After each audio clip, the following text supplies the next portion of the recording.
Bueno, buenas noches, buenas tardes o la hora en que estén viendo este video. El día de hoy comenzaremos una serie de especiales donde comentaremos algunos hechos de la historia de Colombia que no son mencionadas hoy en día, ya sea por nuestra educación o la universidad o por X motivo. Quizás de pronto en la universidad sí comentan un poco esto, pero es hora que el pueblo de este país sepa algunos hechos históricos que no fueron comentados jamás por extrañas razones. Aún así, este libro, La Gran Enciclopedia de Colombia, tienen temas que quizás no han vuelto a ser mencionados. Así que, bien, vamos a empezar con un tema interesante que escribiré a continuación. Es sobre el motín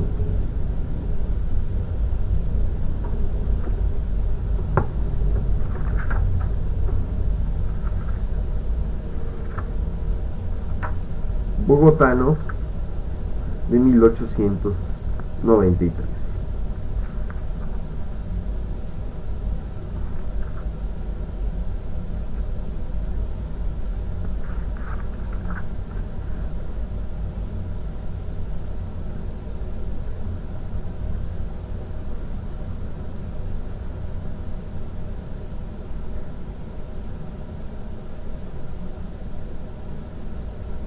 ¿Por qué razón un evento tan importante como ocurrió en esta fecha en 1893 no volvió a ser mencionada en la historia de Colombia?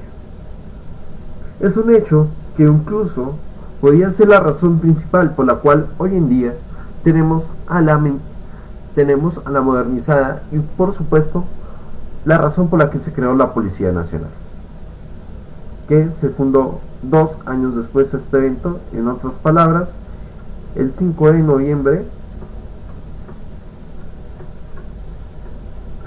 de 1895.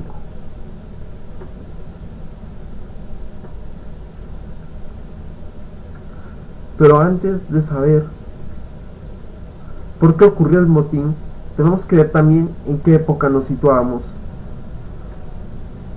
1893, en aquel entonces, era la época en donde se vivía la regeneración. La regeneración, como su nombre se dice, era un movimiento regeneración.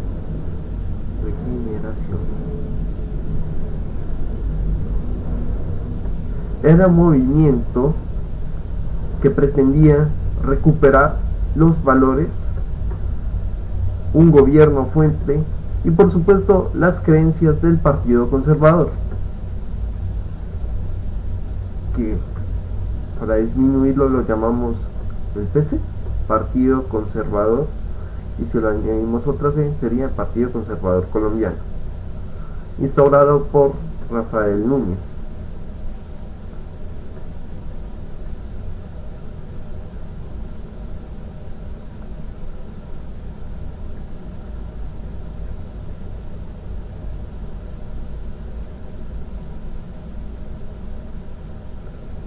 Esto es tan solamente el pequeño resumen de la época en que nos situamos, ya que en otros videos explicaremos más a fondo de qué se trató la regeneración.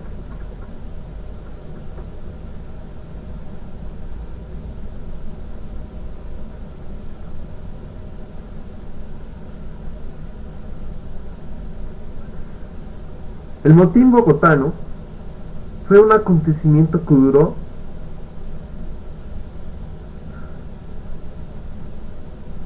del 15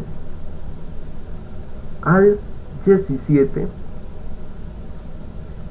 de enero de esta fecha, 1893.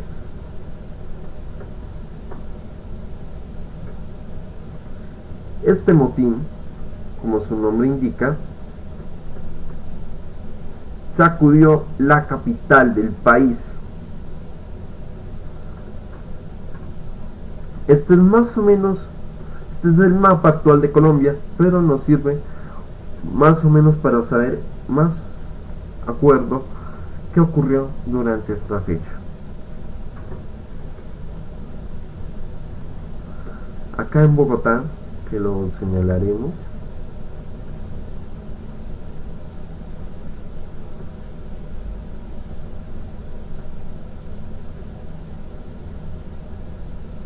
acá en Bogotá, el día 15 y 17, Bogotá fue sacudida por desórdenes callejeros que obligaron al gobierno de este país,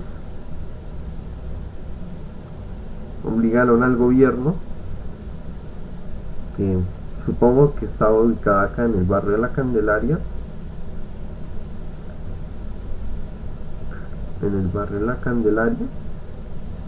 estaba ubicado en lo que actualmente es la Casa de Nariño. Obligaron al gobierno no solamente a declarar un estado de sitio común, sino también a darle el control de la ciudad al Ejército Nacional con el fin de apaciguar la protesta.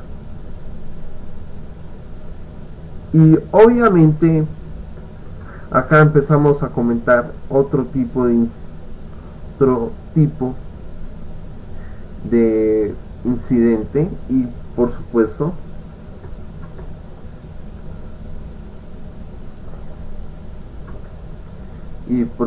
como podíamos comentar,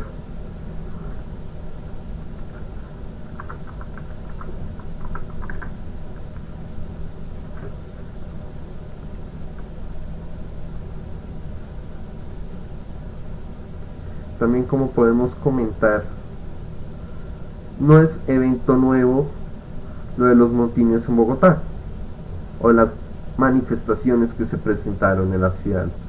De hecho, es otro de las manifestaciones que ocurrieron, ya que históricamente la participación de la población en el descontento y en las protestas ha sido fundamental no solamente en la parte histórica del país, sino también en cambios sociales, ya que la primera que se ha presentado en nuestra historia se data de 1810, un 20 de julio, que esto conllevó al inicio de nuestra independencia.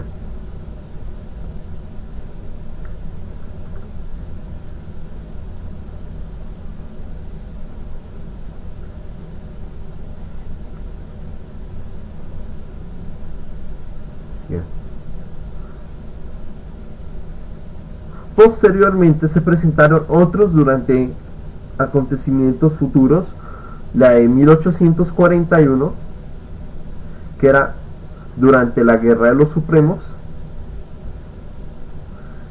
que para resumirlo lo pondré con las iniciales GC, Guerra de los Supremos.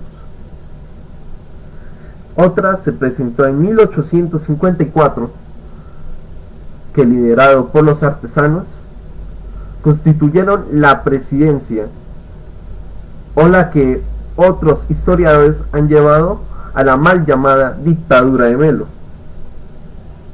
debido a que muchos atribuyen a Melo que elaboró un golpe militar, cuando en realidad la razón de la que él llegó al poder se debe a los artesanos. Y otras se presentaron en 1875 y 1879, durante el periodo que constituye al gobierno al Olimpio Radical o el gobierno de los liberales radicales. Estas iniciales es una OR que significa Olimpio Radical, y que estas fueron durante la presidencia de Julián Trujillo.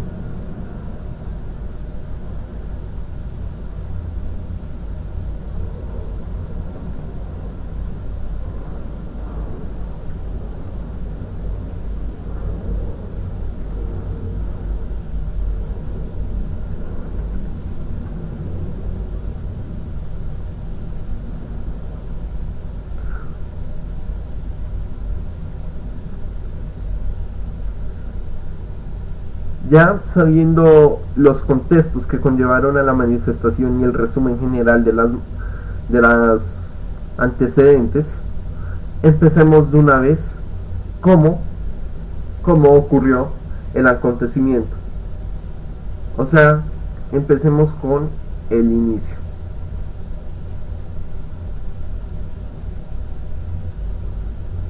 El inicio de las manifestaciones ocurrieron en las fechas mencionadas anteriormente.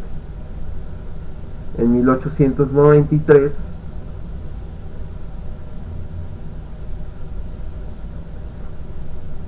ocurre, en enero de esta fecha, la publicación de un artículo del periódico Colombia Cristiana, que para aquel tiempo, y como su nombre lo indica, es propiedad del Partido Conservador.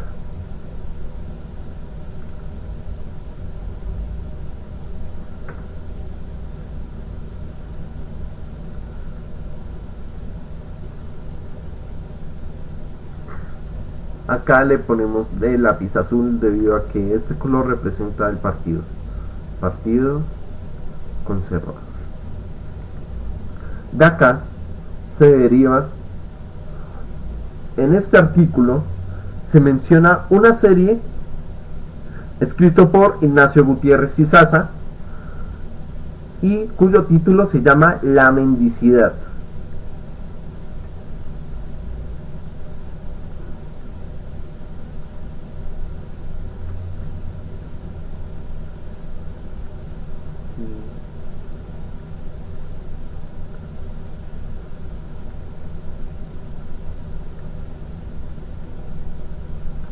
En este artículo,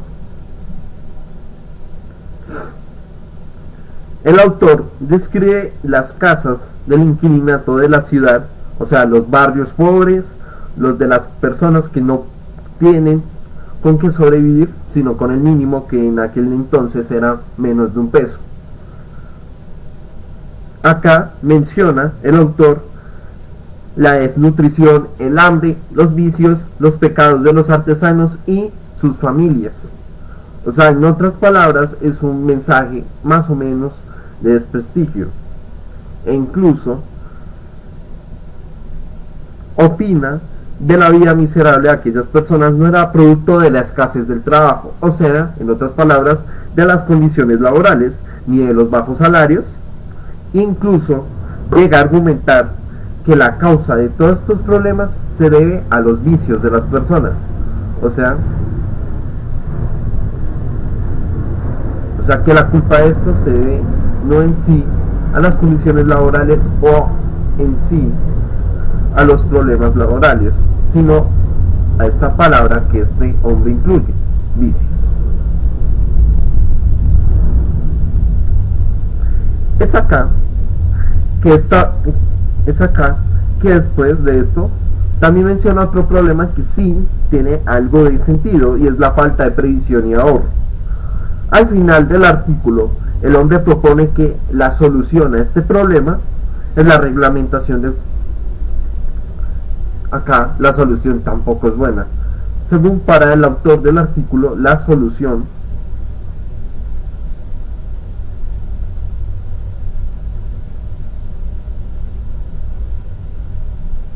de esto era la reglamentación del juego, el consumo de chicha y la creación de una junta de protección de la clase obrera.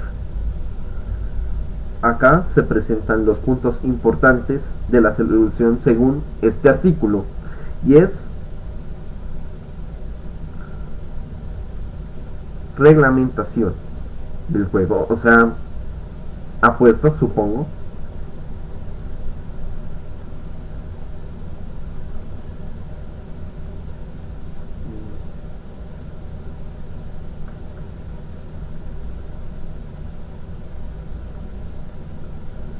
Reglamentación del juego,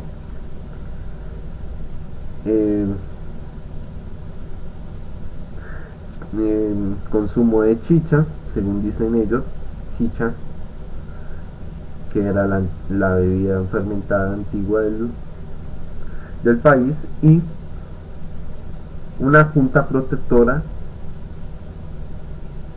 y acá le pongo iniciales, junta protectora de la clase obrera.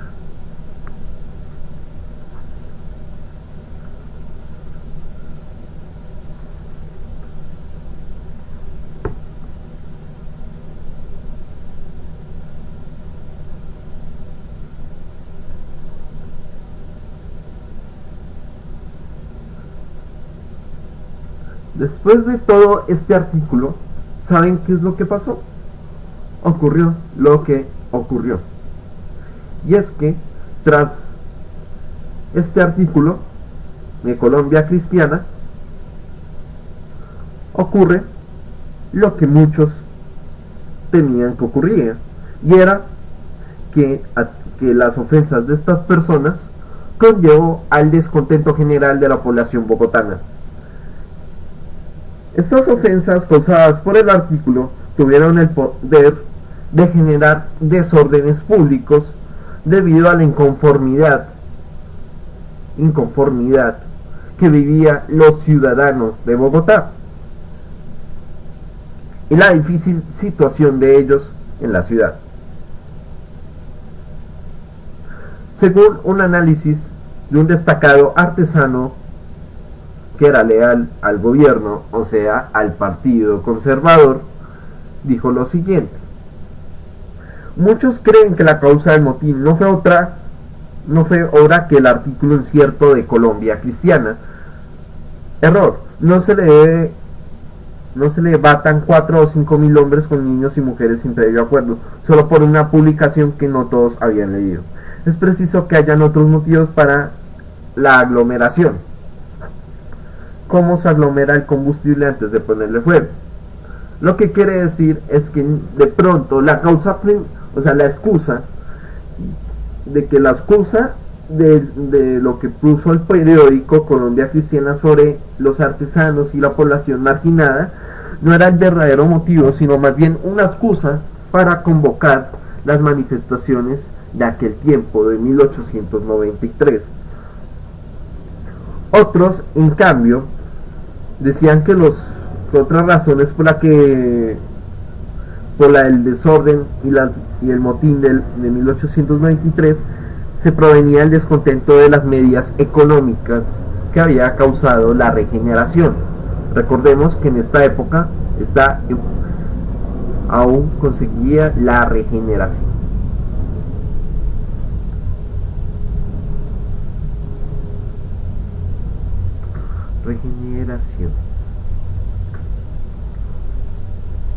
Y que estas medidas económicas habían afectado consiguiente los salarios. Tales medidas económicas habrían afectado los salarios, el control urbano había afectado en esa parte, porque debido a estas políticas muchas personas tuvieron que irse de los pueblos a la ciudad, el control urbano, y que por supuesto tal vez para evitar problemas en el crecimiento de la población tuvieron que hacer un control urbano por parte de la policía. Recordemos que la Policía Nacional se fundó en 1895, así que la policía en 1893 no tenía nombre, solamente era policía, y como tal sus funciones eran distintas a la policía de hoy en día. Y que debido a que nos comentan acá que la policía había sido reorganizada en 1891, o sea que este antecedente de 1891 quiere decir de que esta ya era una policía unificada, una policía única, porque antes de esta época es posible que habían policías regionales debido a que aún no habían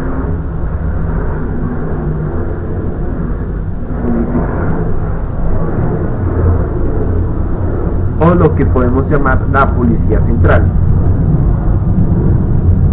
porque debido a que fue reunificado, lo que nos hace pensar de que antes de 1891 había un tipo de policía descentralizado, lo que quiere decir que había comisarías de policías de distintas ciudades y de distintas leyes, debido a que por ahora en esta época la regeneración está tratando de cambiar las leyes y, por supuesto, las formas de gobierno ejercidas durante el Olimpio Radical. Y no solamente eso, sino también la exclusiva protección estatal de los talleres artesanales organizados por los sacerdotes salesianos. O sea que los curas o padres de la iglesia intervenían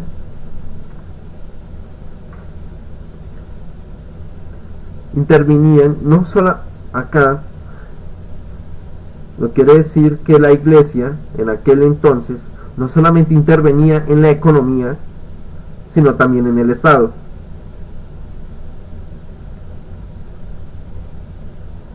Y pueda que hasta intervino en la educación debido a la regeneración.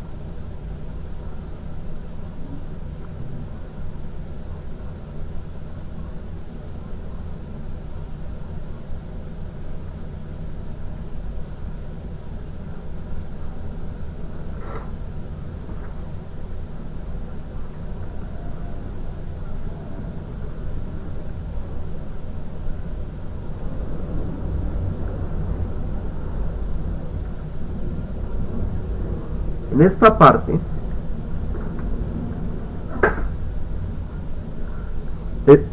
el progresivo aumento de las importaciones manufactureras extranjeras en detrimento de los pequeños productores capitalinos. En otras palabras, otra de las medidas políticas de la regeneración fueron el aumento de la exportación.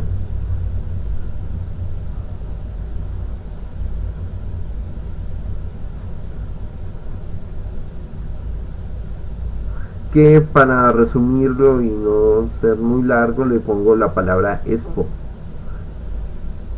y para que ustedes entiendan, expo acá es la exportación, que es otro punto clave de la regeneración. Otro de las normas que instauraron, lo que quiere decir que esto hizo que los productos capitalinos, o sea que en la economía afectara a los pequeños productores, lo que quiere decir que afectó a las pequeñas empresas, o que en este caso, como no existían empresas muy consolidadas, serían pequeños productores, que lo ponemos con las iniciales PP. Otra de las medidas fue el recorte de las libertades políticas, debido a que como el gobierno del Partido Conservador gobernaba en aquel entonces, pues para ellos no les era fiable algunas libertades, como la libertad de expresión, la libertad de culto y ese tipo de medidas que posteriormente vamos a volver a comentar en otros videos. Y entre esos había un armazón jurídico destinado a aplastar la oposición, la ley de los caballos. Esta ley, la ley de los caballos, que también profundizaremos en próximos videos, esta ley es una ley que sirve para acabar con la oposición. Esta ley data de 1888 del Código Penal, y que en aquel tiempo esta medida no solamente a la oposición sino a los delincuentes postulaba la pena de muerte. Aquel que conspiraba en contra del presidente o aquel que hacía parte de la oposición política del gobierno de turno.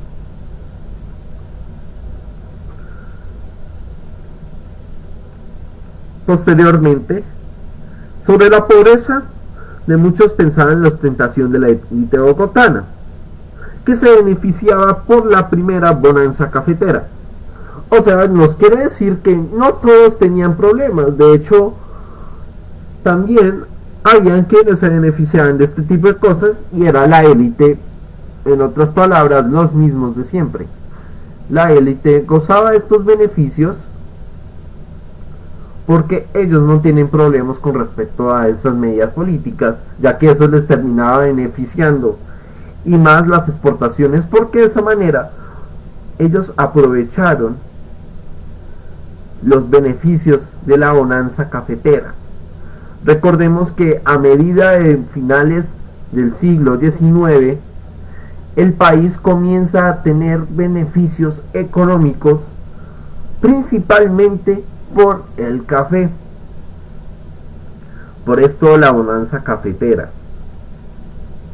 Después esta bonanza sería opacada por otro tipo de bonanza, pero que por razones y para evitar problemas no queremos comentaremos posteriormente.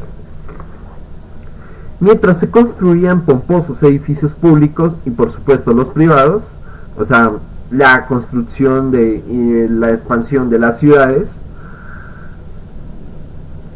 la mayoría de las 100.000 personas que vivían en aquellos lugares, que abarcaban Bogotá en 1893, o sea, en aquel tiempo eran 100.000 personas los que vivían en esta ciudad.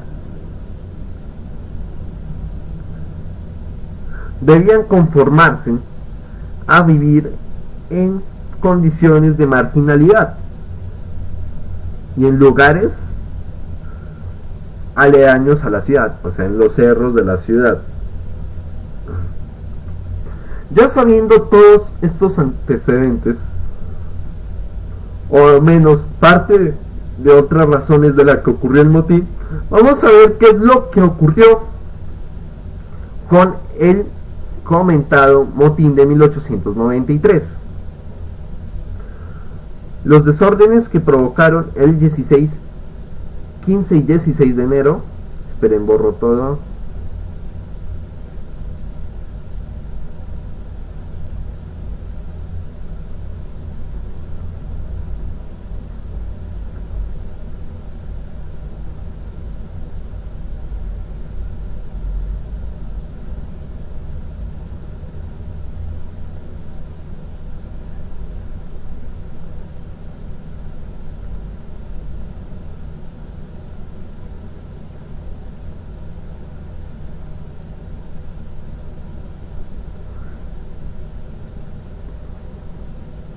Bien, los días 15 y 16 de enero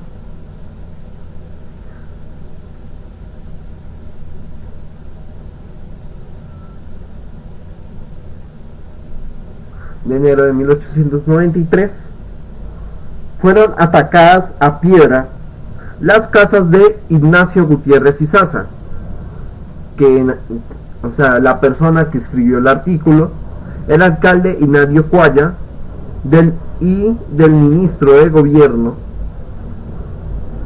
que hoy en día no se cambió a otro nombre, que es ministro del Interior, Antonio B. Cuervo.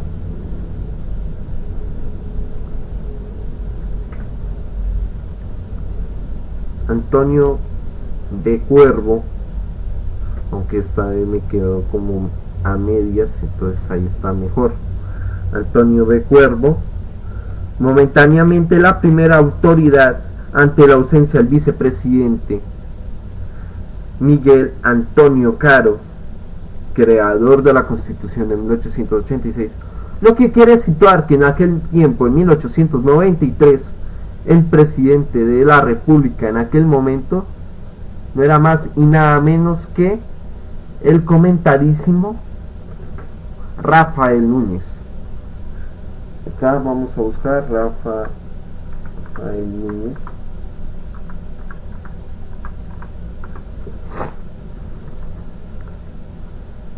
¿Qué es su historial? Se ha detectado una amenaza.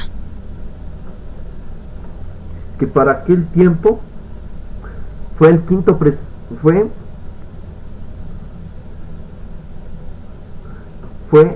presidente de Colombia de 1892 a 1894.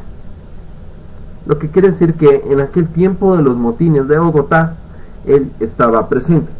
Tras la ausencia de su vicepresidente Miguel Antonio Caro, su compañero y el cual fue el que escribió la Constitución de 1886, quien descansaba en el municipio de... en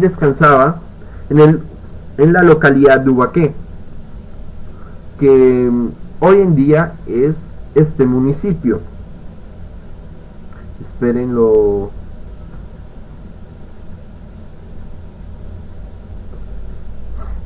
Esperen, hago un recorte.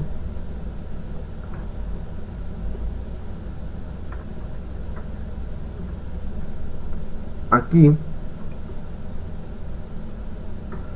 era donde descansaba Miguel Antonio Caro durante los motines del 15 y 16 de enero de 1893. Otras edificaciones particulares fueron atacadas, cuyos enseres fueron destrozados. Fueron los que escondieron a agentes de policía y religiosos salesianos. Lo que nos quieren decir que lo que quiere decir que la policía y los religiosos se escondieron a sus casas para evitar ser víctimas de los motines que se estaban llevando a cabo en aquel día. Desde muebles hasta ropa, todo fue destruido, no hubo ningún robo. Lo que nos quiere decir que lo único que vinieron fue a destruirlo. El ataque también se dirigió a los edificios públicos, especialmente a las instalaciones de policía, cuyos miembros no pudieron controlar el motín, principalmente porque fue el blanco de un sistemático embate y por el masivo despliegue de los amotinados. O sea que las principales víctimas de este problema fueron principalmente la policía. Es una de las víctimas.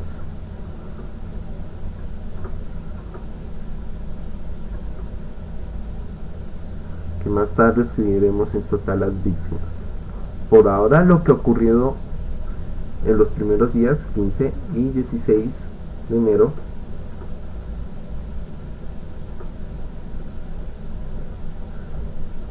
fueron que destruyeron casas, y no cualquier casa, sino las casas de los poderosos.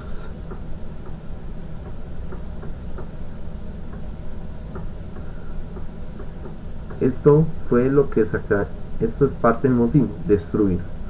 Acabaron con casas, acabaron con centros de policía, policías fueron víctimas en este ataque, y por supuesto Ignacio Gutiérrez Izaza, el creador del periódico, también su casa fue atacado el ministro de gobierno Antonio B. Cuervo y el alcalde de la ciudad, Ignacio Cuaya. También nos comenta que la policía no pudo contener el motín en aquel momento debido a algunas razones, ya que había muchas personas, y supongo que en aquel tiempo la policía no dota del armamento que hoy en día tiene la ventaja de utilizar. Posteriormente,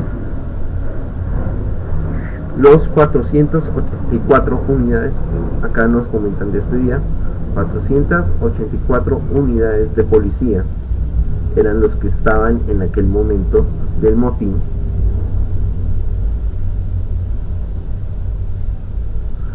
Acá está U, quiere decir unidades de policía.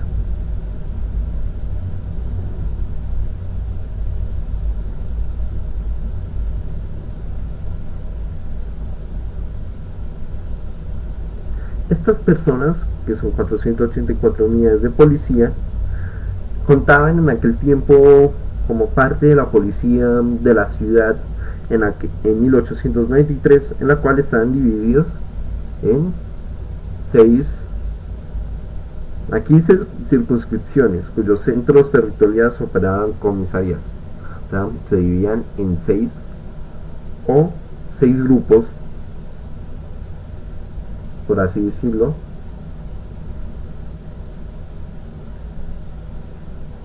de las cuales alrededor, sincronizadamente en la hora, a las 5 de la tarde, 4 de las comisarías, o sea acá, 4 comisarías fueron destruidas, o sea los 4 grupos de los 484 unidades de policía fueron sucumbidas ante la protesta, lo que tan solamente quedaba 2 grupos de policía. La que quedó más afectada fue la segunda comisaría, que se ubicaba en el Palacio de San Francisco o en la gobernación de Cundinamarca. Allí destruyeron balcones, puertas y vidrios de la inspección departamental y de los juzgados 18 y 48 del circuito civil, lo que fueron respetados los archivos. O sea que durante estos acontecimientos los archivos de la gobernación y de los juzgados no fueron destruidos durante la manifestación y el motín de la ciudad. En primer paso, y al interior del local, la mencionada comisaría se encontró el cadáver de una mujer. O sea, ya estamos hablando de víctimas civiles, al menos de una víctima civil. De aspecto humilde, que según el informe del comisario Fuensalado Jiménez, el encargado del caso, fue asesinada por la turba cuando intentaba refugiarse en las instalaciones de policía, o sea, durante la destrucción de las instalaciones policiales. Del mismo lugar desapareció una apreciable colección de armas. O sea, es uno de los primeros, o bueno, algunos de los primeros registros del robo de armamento policial, desde fusiles hasta navajas, producto de confiscaciones, y cayó la única víctima por parte de la policía, cuyo nombre no fue mencionado en aquel tiempo. En palabras del aludido comisario, iba a formar parte de la ominosa plegaria de héroes que enaltecen y dan brillo a la gloria de las páginas de la historia. En otras palabras, la persona que murió a manos de la turba de manifestaciones fue considerado héroe en aquel tiempo y cuyo nombre no lo volverán a mencionar jamás por X o Y motivo.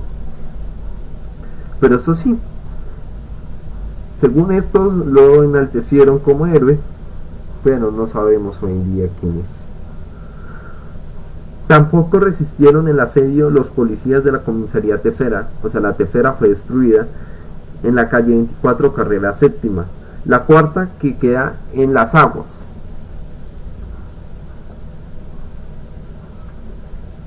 La cuarta dicen que fue destruida en Las Aguas, o sea, más o menos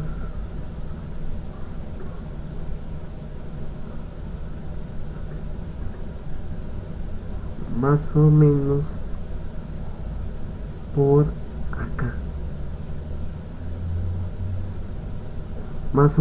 acá, en lo que hoy en día es la estación de Las Aguas de Transmilenio.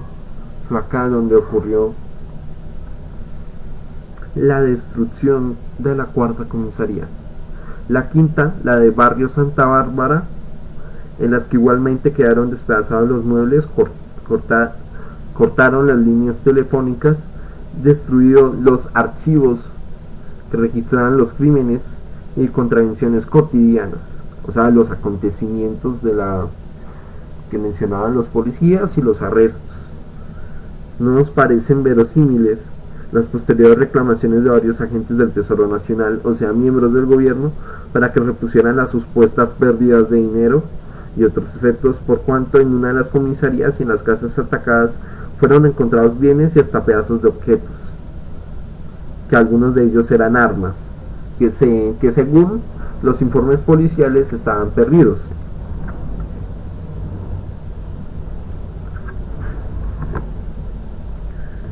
Los policías derrotados, o sea, miembros de la unidad de policía que sobrevivieron, los 484, se salvaron de esconderse en casas vecinas, entregando sus armas o por la ayuda de uniformados de batallones.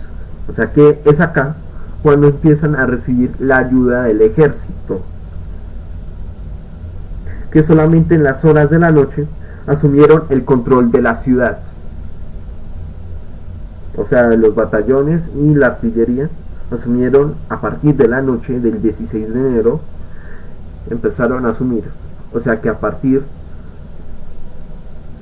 de la noche el ejército asume el poder.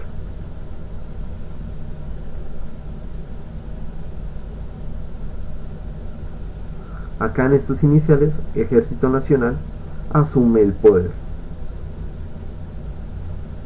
de la ciudad, obviamente.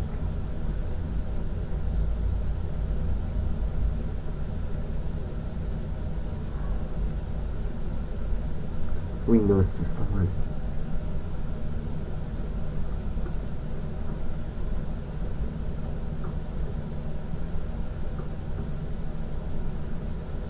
¿Y es acá donde?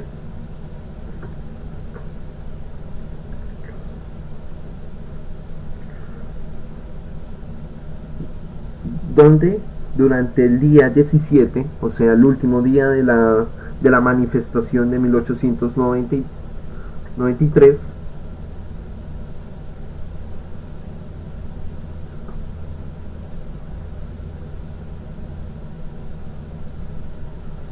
es acá donde comenzará posteriormente la represión. Durante ese día, el ejército fue victoriado en poquísimas ocasiones que se encontró con el motín. Otras dos comisarías salieron incomunes, o sea, las otras, a pesar de que fueron atacadas, pudieron sobrevivir al motín.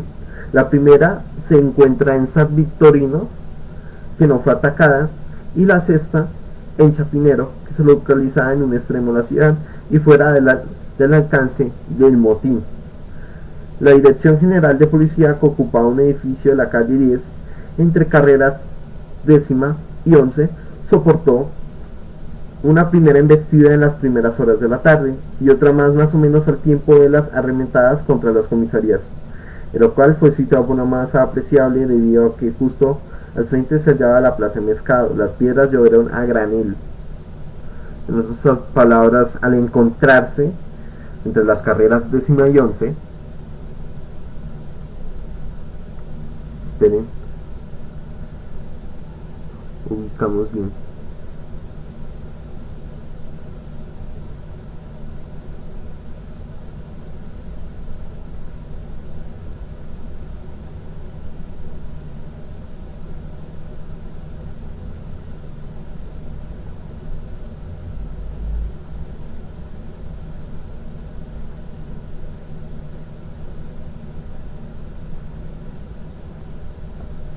O sea, por acá en Chapinero, por acá, en las calles 10 y 11, ocurrieron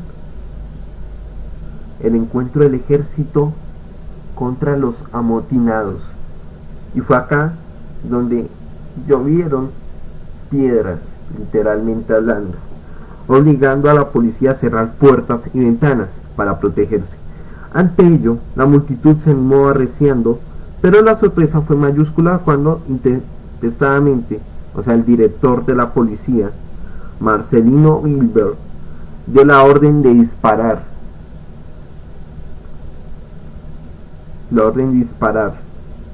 Y a este disparo cayeron varios muertos, heridos, y luego llegó el ejército y el motín renació con mayor exasperación en otros lugares. O sea, esto de disparar a fuego cruzado, en lugar de acabar con el motín, conllevó a que el motín fuera más grande, y más cuando llegó el ejército. Al tiempo que la agresión a la casa de la habitación del alcalde de la ciudad se intentó proceder contra el motín procedió a atacar la alcaldía de la carrera octava entre las calles 11 y 10. Recién había comenzado el lanzamiento de piedras, cuando varios civiles y la fuerza pública que guardaban en el Capitolio Nacional dispersaron a balazos el tumulto entre los tiradores.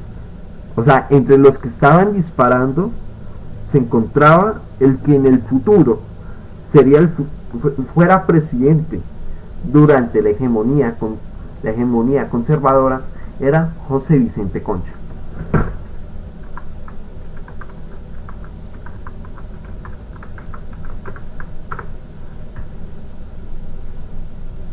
Esta persona, él participó en el motín de 1893, pero en el bando del ejército o de la policía, y fue uno de los que disparó al motín.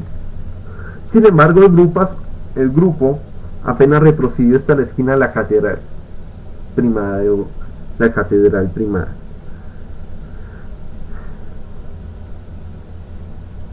y devolvió el ataque con algunos tiros de revólver. O sea, en otras palabras, el motín contraatacó con disparos de revólver que lamentablemente para el motín no logró alcanzar el objetivo. Los amotinados no pudieron hacer nada más debido a la superioridad del armamento y de los desplazamientos del ejército, cuyos cuarteles estaban ubicados 3/4 de la plaza de Bolívar. O sea que este suceso ocurrió en la plaza de Bolívar. Igualmente corrió suerte el intento de agredir el Palacio de Presidencia, o sea, no lograron atacar la Casa de Nariño. Un numeroso grupo de revoltosos atendió el llamado al asilo de San José a liberar a nuestras compañeras y marchó a los extramuros de la ciudad de la esquina de la carrera 13 con Primera, sitio donde quedaba la prisión de mujeres de la ciudad. La sola gritería colocó en fuga a 6 agentes guardianes y a 4 monjas norteamericanas pertenecientes a la comunidad de Nuestra Señora del Buen Pastor. En otras palabras, lo que ocurre también en este día es la liberación de presas, en especial de presas, que ocurrió en lo que supongamos que hoy en día es la cárcel del Buen Pastor, que en este tiempo era un convento cárcel.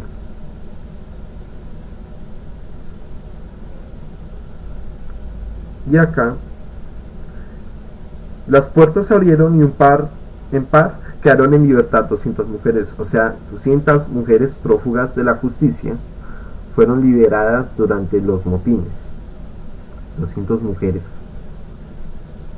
que cumplían penas por delitos y contravenciones. Con inutilización de muebles se efectuó el intento de pegar fuego al edificio, o sea, de quemar la cárcel, quemar el convento. Quemando las cortinas, las mujeres regresaron a la ciudad siguiendo una bandera y gritaban ¡Viva la libertad! Desde las 9 de la noche hasta la madrugada del 17 de enero, varios grupos continuaron recorriendo las calles lanzando gritos, rompiendo faroles de la luz y tumbando los postes que sostenían alambres. Quedaron rotos 135 faroles de petróleo y en totalidad de los faroles de gas. Las bombillas eléctricas no fueron dañadas por el temor a las cuerdas. Es de advertir que el alumbrado solamente prestaba el servicio a los parques, al atrio de la catedral y a los edificios públicos de algunas pocas calles. El motín indudablemente contó con la participación de la gente más pobre de la ciudad, lo que quiere decir de que este motín era acá nos mencionan quienes participaron del motín. Aparte de que participaron los presos, también participaron la gente más pobre de la ciudad, o sea, los marginados. Participaron de este motín. Marginados, artesanos, porque recordemos que quienes iniciaron el motín fueron ellos.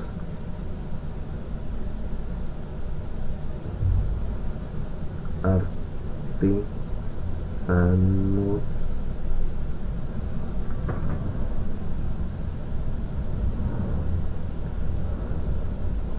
Obviamente presos, porque si contamos a las 200 mujeres liberadas del convento cárcel del Buen Pastor, presos,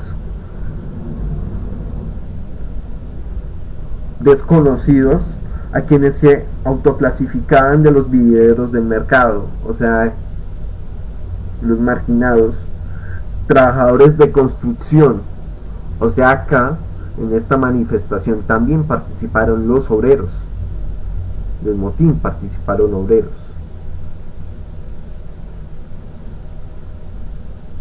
Empleados, obreros y los chinos de la calle. O sea, en 1893 sin decir la palabra chino. Interesante apreciación lingüística. Y acá también marginados de la calle. También gente de la calle también participó de estos acontecimientos, que habían escapado de los enganchamientos forzosos practicados de la policía. Sí. Recordemos que en 1893 la policía pescaba gente de la calle porque en aquel tiempo consideraban que las personas que habitaban en la calle eran criminales, porque la gente de la calle era un peligro. Y bueno, irónicamente hoy en día sigue siendo, algunas personas siguen siendo eso. Pero bueno, esto es un tema de conversación posterior a esto. Si en algo tuvieron de acuerdo las interpretaciones contemporáneas del motín, o sea, los historiadores acá ya están posteando en un futuro lo que pensaban de esto, fueron los calificativos de desprecio a esa masa abigarrada que se había señoreado de las calles bogotanas. O sea, de estas personas que participaron del motín tuvieron lamentablemente el desprestigio de las élites de la ciudad, y que muchas veces los llamaban de muchas palabras, según comentan acá, de jes, elemento pernicioso, hombres de malas costumbres, etcétera, etcétera. Y lamentablemente los medios conservadores de la época aceptaban estas palabras, y la clase alta los desprestigiaban y los juzgaban fácil con palabras como instigadores, víctimas del extravío, personas guiadas por bajas pasiones, personas borrachas, ebrias, y hasta palabras más cruentas que llamarlos hijos de Satanás, como lo insinuaban los padres de la iglesia, que tuvieron la desgracia para ellos de asistir a los sucesos del motín. Y no solamente eso sí, hay un problema, y es que no se sabían con certeza los gritos que lanzaban los amotinados. Muchos periódicos y los informes de la policía y autoridades dieron muchas versiones acerca de qué eran lo que ellos manifestaban, y que incluso no se sabe con exactitud porque cada testigo decía palabras diferentes. Algunos decían abajo la policía, otros decían viva el pueblo, otros decían viva los artesanos, otros más conservadores le echaban la culpa al extinto partido radical, la rama radical de los liberales, que decían viva el partido radical, y otros decían la palabra que viva la comuna 93, o sea, aludiendo al año donde ocurrió el motín. Al año donde ocurrió el motín, 1893. Y que otros no sabían si lo confundían con 1871. Recordemos que en este año, que en 1871 fue otro acontecimiento. La Comuna de 1871 fue otro acontecimiento, de pronto el acontecimiento de París, que fue lo que llevó a Francia a otra república, o la de 1793, también dice acá, también dice que 1793, y otros gritos de los amotinados los confundían, se decía abajo el gobierno, abajo los jesuitas y abajo los salesianos, lo que decía que estos amotinados estaban en contra de la iglesia. Ya después de estos acontecimientos viene la parte cruda de la historia, y es la represión. Las pocas armas de fuego y las barricadas de los amotinados posteriormente fueron derrotadas por la superioridad del ejército, que salió a reforzar los efectivos policiales. O sea, acá el ejército y la policía trabajan en conjunto para acabar con el motín. Acá es lo que nos dicen, que el ejército y la policía se unen para derrotar al motín, y por lo que dice, lo lograron. Salió a reforzar los efectivos policiales. Al terciar el ejército, o sea, un tercio del ejército que estaba en este lugar, quedaban numerosos muertos y heridos. Las cifras de víctimas que fueron enterradas en secreto por el gobierno, o sea, que nunca fueron comentadas después de los sucesos, la cifra de víctimas que fueron enterradas en secreto por el gobierno durante las horas de la noche del 16 de enero no quedaron claros. El periódico El Correo Nacional señaló que el 21... Bueno, es acá cuando, después de que el ejército y la policía se unen para derrotar al motín, nos dan diferentes versiones de las víctimas de este suceso. Las víctimas ya dijimos que fueron muchas personas, que entre esos se incluían en el motín. Acá en la cifra de víctimas no nos muestran, o no sabemos en certeza cuántas víctimas quedaron. Y es acá donde vamos a comentar ese hecho. Ya día después de este cruento suceso, el periódico El Correo Nacional, que lo pondremos en El Correo Nacional, nos menciona que hubo 21 muertos que fueron llevados al Hospital San Juan de Dios, y publicó una lista de heridos. 18 muertos, M significa muertos, 18 heridos fueron de la policía, HP. Sé que suena a otra cosa, pero no, esto quiere decir heridos por parte de la policía. Lo divido para que sea más fácil de diferenciar. 18 de la policía y 26 de los amotinados. 16 de los amotinados, según dice el periódico. Otro posible comentario de las víctimas lo dice el Consejo Municipal, que acá les ponemos en las iniciales EM, que habló aproximadamente de 30 muertos. O sea, esta es otra versión de los sucesos, que hubo 30 muertos durante los disparos y no se habló de más. Otra versión de los sucesos no lo menciona el ministro de Estados Unidos en Colombia, ministro de Estados Unidos, que por alguna razón estuvo presente en los acontecimientos, que calculó que hubo 50 o 70 aproximadamente de la suma total de muertos y heridos.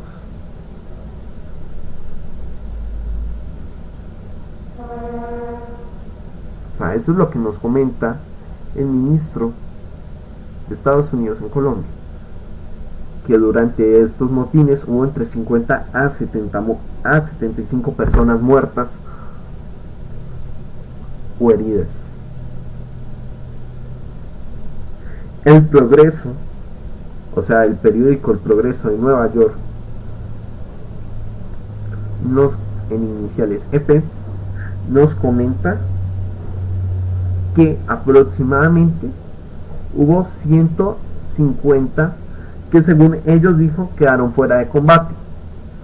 O sea, no sabemos si estos 50 eran muertos o heridos, no lo sabremos jamás.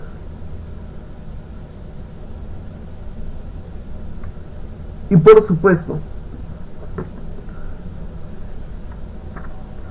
no podemos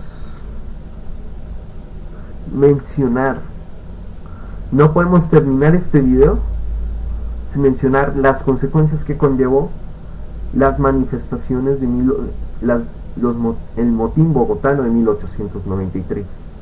¿Qué consecuencias trajo no solamente en el momento de los sucesos, sino también qué consecuencias trajo en el futuro del país y posiblemente posterior a los sucesos acontecidos? 1893. Este suceso, y como menciona acá, dice lo siguiente: como medida intimidatoria, sobrevino el fusilamiento de Ignacio Gutiérrez, un preso que purgaba una condena por asesinato y que mató a un carcelero durante los días de la vigencia de la ley marcial, o sea, durante los días del motín. Por esta razón se lo procesó y se condenó un consejo verbal de guerra.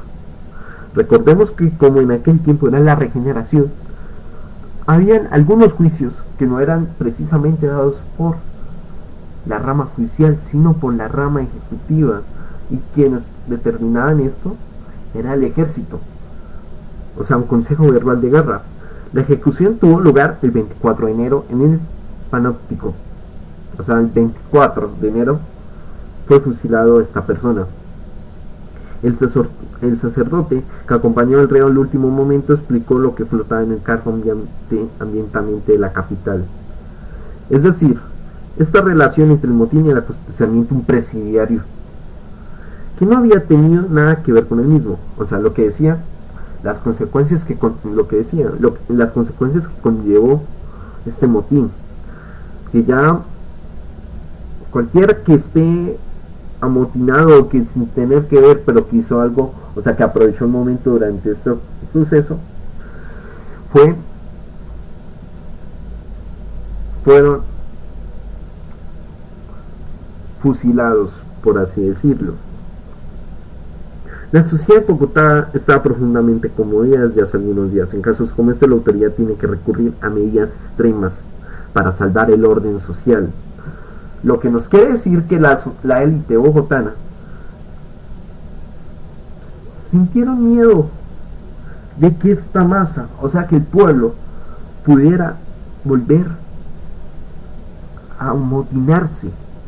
Y ese miedo a que el pueblo no temiera a esos gobernantes hicieron que el ejército y la policía utilizaran medidas cada vez más extremas, medidas que hoy en día son considerados crímenes, pero que en aquel entonces pensaron que era la única forma para acabar con la manifestación. Y es así que empezamos con nuestras primeras consecuencias. Una de las consecuencias de esto es que la policía y el ejército recurrió a la fuerza bruta, a los crímenes y por supuesto a los arrestos extrajudiciales. Y es acá cuando ocurre, como consecuencia de este motín, 400 detenciones es lo primero que hacen. Como mencionan acá,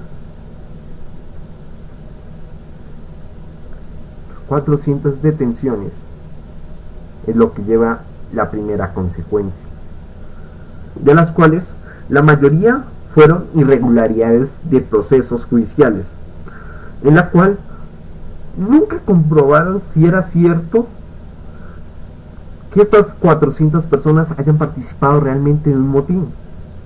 Y acá dice que es difícil llegar a establecer el grado de participación de los que finalmente fueron condenados. Su número real y detalles sobre sus actividades políticas u ocupaciones. Hubo injusticia.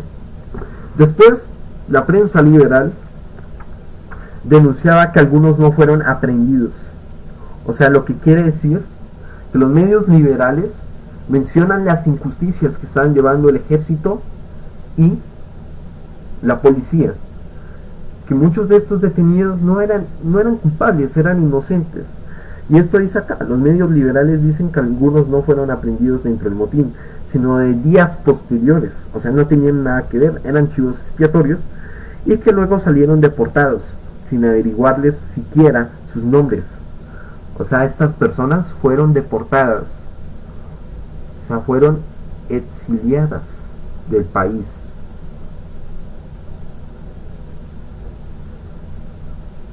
y fue injusto esta medida. Sospechaba además que habían primado intereses políticos en la declaración de culpabilidad por cuanto a la nominación de únicos responsables. Habían caído sobre liberales caracterizados y varios de ellos inocentes. Las objeciones involucraban desde luego la sustitución de los jueces ordinarios por juzgadores militares, ocasiones obrando en una vertiginosa precipitación y sin los conocimientos y aptitudes necesarias para garantizar la equidad y los derechos mínimos de los procesados. Esta es otra consecuencia que mencionan los medios liberales de la época, y es que ya a partir posteriormente a los motines ya es esto, y serán otras dos consecuencias. La primera, bueno, la segunda acá en este caso, ya serían juicios militares.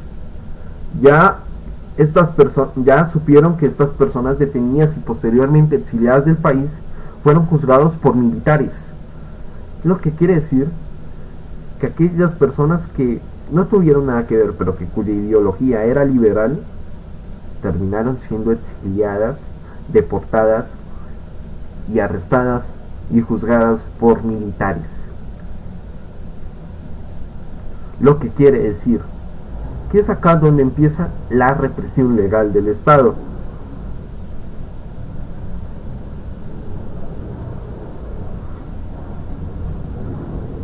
La tercera consecuencia es el resumen de lo anterior, lo que sería una persecución contra los liberales. Una persecución.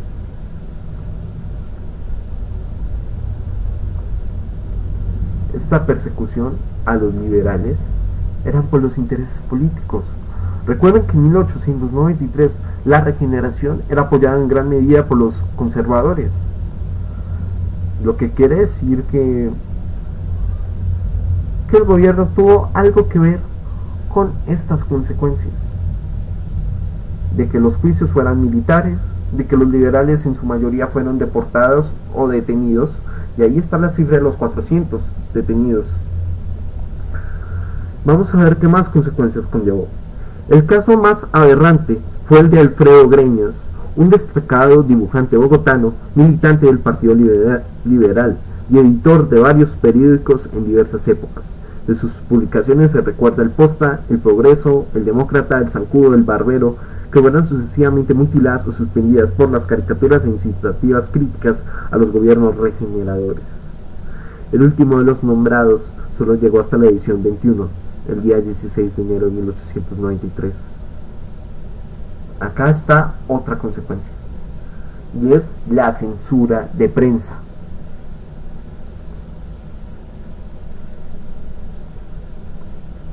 Y por supuesto, entre estas censuras se encuentra que Alfredo Greñas, un dibujante bogotano y cuya afiliación al Partido Liberal, acá le ponemos Alfredo Greñas, sería el ejemplo de lo que se trataba la censura de los gobiernos hacia los periódicos, hacia la libertad de expresión. Alfredo Greñas, cuyas iniciales sería AG, y fue un dibujante de crítica bogotano que era militante del Partido Liberal y como tal criticaba las acciones del gobierno de la regeneración. Después de la manifestación, o sea, la edición número 21 de su periódico, del 16 de enero de 1893, él comentó una noticia sobre el mitin que había tenido lugar enfrente de la casa de Gutiérrez. O sea, mencionó cómo la casa de Gutiérrez y Sasa, el creador del artículo de Colombia Cristiana, donde empezó este motín, comentó cómo fue destruida. Y es aquí donde empieza la censura hacia esta persona, hacia Greñas. Después de esto, Greñas no fue visto por la calle y sin embargo fue apresado cuando estaba lista la salida del grupo de condenados. El periodista y sus compañeros del periódico fueron condenados, fueron desterrados, salieron de Bogotá, pernoctando de cárcel en cárcel, rumando a su destino, que no fue finalmente San Andrés, sino que al final fueron deportados a Colón, Panamá, que recordemos que Panamá anteriormente hacía parte de Colombia, y posteriormente fueron llevados a Costa Rica. Extrañamente no se tomó la vía más rápida del puerto Colombia-Colón, sino que se les hizo pasar por Cartagena, donde Greñas fue separado del grupo e introducido sin motivo en un calabozo sin aire, en el que solo se veía la luz 2 veces al día. Cuando los carceleros entrarían a la puerta para botarle un plato con higados podridos. Ahí está otra forma, y era que no trataban muy bien a los presos. Luego de llegar a Colón, Greñas y sus compañeros Marcolino Fajardo, Nepomuceno Rodríguez, Celimaño Gómez A, Luis Gómez G, Antonio Rivera C, Antonio Plata P, Rafael Funca, Eliseo Cadena y Ricardo Beltrán fueron instalados en cubierta de un vapor español con que los condujo a Puerto Limón en Costa Rica. Posteriormente viajaron a San José, donde los hizo regresar la falta de trabajo y los rumores del próximo estallido de una revolución. De nuevo en Puerto Limón, con excepción de Greñas, se reúnen con un segundo grupo de desterrados, posiblemente Benjamín Ruiz y los liberales Elías y Aníbal Ruiz. Enseguida deciden ingresar a Venezuela en buscarle mejor suerte. Desde allí imploran en cartas dirigidas al gobierno y a la prensa que los dejen volver, dadas las condiciones lamentables que se desarrollan en sus existencias. Viviendo hacinados en pieza, una sola muda de ropa, enfermos, hambrientos y abatidos por el pesar de haber dejado la orfanidad a sus hogares. Es acá la consecuencia, que es la censura. La censura que lleva el gobierno regenerador, y que claramente es una característica de la regeneración, conlleva que muchos periódicos de la época, El Progreso, El Demócrata, El Zancudo, El Barbero, El Posta y quién sabe otros medios liberales de la época, terminaron siendo cerrados por el gobierno, por, según ellos, llevar a un motín. Alfredo Greñas es un ejemplo de muchos de los liberales que fueron desterrados en esta época, en 1893, y que no volverían a saber de ellos hasta posteriormente en 1899, en la cual Rafael Uribe conllevaría a la guerra de los 1000 días. Es acá que en 1893, el video que hicimos hoy sobre este motín no es un caso aislado, es una causa y a la vez una consecuencia. Una causa porque este motín y sus posteriores consecuencias de este motín conllevaría posiblemente a una de las razones por la cual se llevaría la guerra de los 1000 días. Y otra, y esto es a la vez una consecuencia de las políticas de la regeneración que llevó Rafael Núñez y por supuesto Miguel Antonio Caro. De acá a 1893 sería también causa de otras razones. De pronto esta sea la causa por la cual en 1895, un 5 de noviembre, fue fundada la Policía Nacional de Colombia, una de las instituciones más importantes de la historia colombiana, porque conllevaría no solamente a que el sistema policial fuera más efectivo, sino a la vez a que fuera un poco más represivo. Y es acá donde los días 15, 16 y 17 de 1893, el motín de Bogotá quedaría en la historia de algunos como el nombre que uno de los motines casi causa la destrucción de la ciudad. Y a la vez, este caso terminó siendo aislado de la historia de Colombia para evitar que se volviera a repetir. Pero irónicamente, este suceso volvería a repetirse posteriormente el 9 de abril de 1948, tras el asesinato de Jorge Eliezer Gaitán, que tras 3 días, igual como pasó en 1893, con la diferencia en que en 1948 la ciudad fuera completamente destruida. Y es por esta razón que nosotros el día de hoy hicimos este video, para que las personas sepan qué es lo que algunos acontecimientos históricos, al ser ignorados o desterrados de la historia, conllevan a repetirse. Y en el próximo capítulo veremos otros acontecimientos que fueron aislados o no comentados de nuestra historia nacional. Esto fue todo y ojalá les haya gustado. Hasta luego.